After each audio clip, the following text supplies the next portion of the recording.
పిల్లలు ఎందుకు junk food ఇష్టపడతారు? Chocolates, biscuits, cakes, cool drinks ఇలాంటివన్నీ చాలా ఇష్టంగా తీసుకుంటారు. నో చెప్పరు. అదే మనం ఫ్రూట్స్ ఇలాంటి మంచి మంచి ఫుడ్ ఇచ్చామనుకోండి, ఇంట్లో చేసిన ఫుడ్ అది ఇష్టపడరు.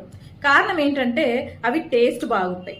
అవును, షుగర్ ఎక్కువగా ఉంటుంది, సాల్ట్ ఎక్కువగా ఉంటుంది, ఇమ్మీడియట్ గా వాళ్ళకి మంచిగా ఫుల్గా అనిపిస్తుంది అనమాట. ప్లస్ అది బ్రెయిన్ కి ఇచ్చే సిగ్నల్. దానివల్ల ఏమవుతుందంటే ఎనర్జీ వచ్చినట్టు ఫీల్ అవుతారు, వాళ్ళు యాక్టివ్ గా అనిపిస్తుంది వాళ్ళకి. కానీ తర్వాత సైడ్ ఎఫెక్ట్స్ ఉంటాయి, ఇది అందరికీ తెలిసిందే. ప్లస్ పక్కన వాళ్ళు అదే తింటూ ఉంటారు, ఫ్రెండ్స్, ఆ ఇన్ఫ్లుయెన్స్ ఎక్కువగా ఉంటుంది.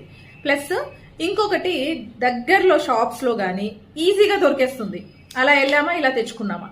ఇంట్లో కూడా పేరెంట్స్ ఈ మధ్య కాలంలో కొంచెం మారుతున్నారు, కానీ జనరల్ గా అయితే వాళ్ళ ఆకలి అంటూనే చిప్స్ ప్యాకెట్ చేతిలో పెట్టేస్తారు, 5 minutes లో నూడిల్స్ చేసి పెట్టేస్తారు. ఎందుకు అంటే పేరెంట్స్ బిజీ కాబట్టి, వాళ్ళకి టైం ఉండట్లేదు, వాళ్ళు పిల్లలకి ఇదే అలవాటు చేస్తున్నారు. అదే మీరు మంచిగా ఫ్రూట్స్ అవి కట్ చేసి పెట్టండి, బాగా తీసుకుంటారు. ప్లస్ మార్కెటింగ్ వాళ్ళు ఎలా ఉన్నాయంటే అడ్వర్టైజ్మెంట్స్, అది తింటూనే ఎనర్జీ వచ్చేటట్లు, సూపర్ మ్యాన్ అయిపోయేటట్లు చిన్న చిన్న బొమ్మలు గిఫ్ట్ గా ఇస్తూ వాళ్ళని అట్రాక్ట్ చేస్తున్నారు. ఇది అడిక్షన్ గా మారుతుంది. సో మీరు చేసే అలవాట్లే పిల్లలకు వస్తాయి. కాబట్టి మీరు మారండి, వాళ్ళు కూడా మిమ్మల్ని చూసి మారుతారు. ఇంకా ఇలాంటి మంచి మంచి టిప్స్ కోసం ఫాలో అవ్వండి బెల్ బెస్ట్ కోచ్.